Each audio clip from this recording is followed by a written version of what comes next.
laquelle il va falloir prendre toutes ces questions-là avec beaucoup plus de sérieux. Alors les Camerounais s'interrogent comment comprendre qu'après 3 ans de crise anglophone, les voies du dialogue n'ont pas encore été explorées. Selon International Crisis Group, les séparatistes et Yaoundé refusent de dialoguer. Angelbert Lebon-Dachua, pour vous, quels sont les blocages dans la recherche des solutions visant à mettre un terme à cette crise anglophone au regard de son bilan humain, du désastre humanitaire, désastre économique qui impacte sur tout le pays? Alors, c'est quoi les blocages? Je pense que on peut aller commencer à trouver les premiers éléments de réponse dans ce que M. Messanga Nyamni a dit tout à l'heure. On parle de mort, on parle d'une crise, d'une guerre qui sévit, et il nous parle de FBI et puis de je sais pas moi trop quoi. Non, au RDPC, on a l'habitude, au lieu de traiter les causes, on s'attaque aux conséquences. Et je pense que c'est Maître Tsapi qui l'a si bien évoqué tout à l'heure en parlant de la cause du problème anglophone. Le problème anglophone vient d'une frustration de ce peuple. C'est-à-dire que on est dans un pays où on a un chef d'État qui, en 36 ans, fait 36 discours à la nation le 31 décembre, 36 discours en français.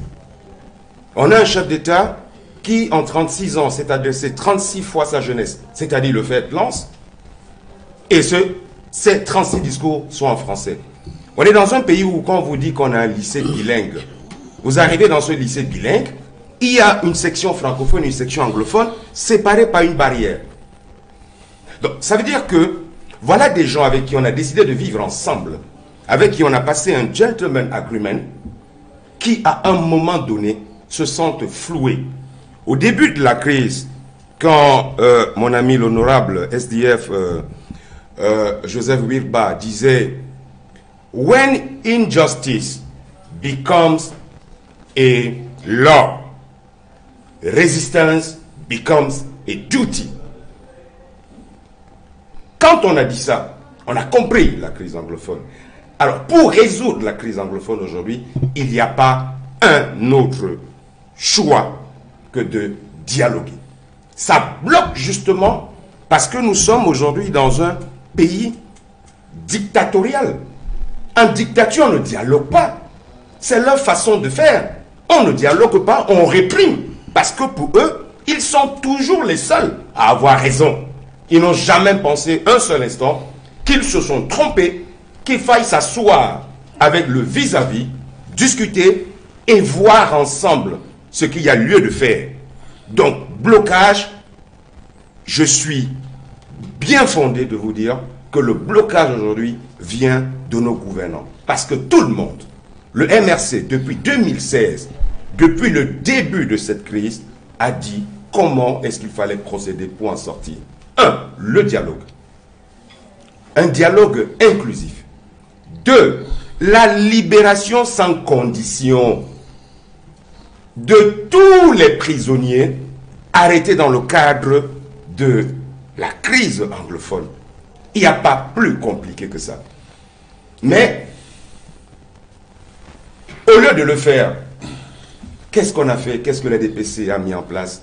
On a mis une commission de multiculturalisme, on ne sait pas trop à quoi, quel est l'effet que cela peut, une telle commission peut avoir dans la résolution de la crise.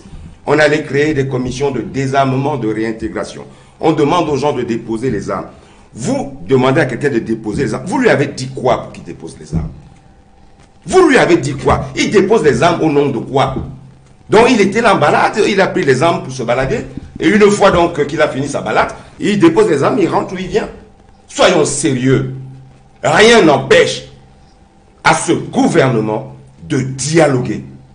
Qu'est-ce qu'ils veulent? Ils veulent qu'il y ait 30 000 morts? Ils veulent qu'il y ait 3 millions de déplacés? Qu'est-ce qu'ils attendent? Qu'est-ce qu'ils attendent? Et à ce sujet, Angelbert, International Crisis Group estime que la répression et l'intransigeance constituent le fil directeur de la réponse du gouvernement à la crise anglophone.